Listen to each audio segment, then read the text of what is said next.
নবদ্বীপ ঘুরতে গিয়ে মায়াপুর যাব না তা কি করে হয়। আমি তো এমন একটি মানুষ কি নবদ্বীপ ঘুরতে গেলে প্রত্যেকবারই মায়াপুর যাবই।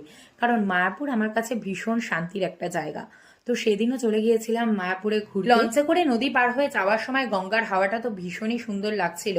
খানিকক্ষণ পরেই আমরা প্রায় বিকেল বিকেলই পৌঁছে গিয়েছিলাম মায়াপুর মন্দিরে। তো মায়াপুর মন্দিরের মেন মন্দির দর্শন করে আমরা চলে গিয়েছিলাম একটু খাওয়া দাওয়া করতে। মেন মন্দিরের থেকে একটি টোটো নিয়ে চলে গিয়েছিলাম ঈশ্বরদান ভবন, আর তার পাশেই রয়েছে গোবিন্দাস প্রসাদম বলে এই রেস্টুরেন্টটি। তোমরা কিন্তু মায়াপুরের ভিতরে অনেকই টোটো অ্যাভেলেবেল পেয়ে যাবে, যাতায়াতের কিন্তু কোনো অসুবিধাই হবে না। এরপর এই রেস্টুরেন্টে তো অনেক রকমের খাবার দাবার ছিল, সেখান থেকে আমি কিছু আইটেমস ট্রাই করেছিলাম। ফার্স্টে নিয়েছিলাম ব্রেড পকোড়া, এটার দাম নিয়েছিল 25 রুপিস। তো এটা খেতে আমার ভালোই লেগেছে। এখানকার প্রত্যেকটা আইটেমসে কিন্তু একদম গরম গরম সার্ভ করা হয়েছিল। এরপর নিয়েছিলাম মশালা ধোসা, এখানে চাটনি এবং সাম্বার দিয়ে এটা সার্ভ করেছিল। এটা খেতে অ্যাভারেজ ছিল।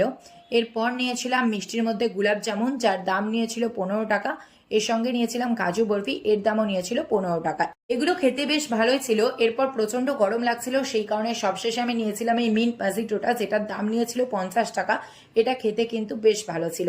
তো দেখা হচ্ছে আবার নতুন আরেকটা ব্লগের সাথে, ততক্ষণের জন্য সবাইকে বাই বাই।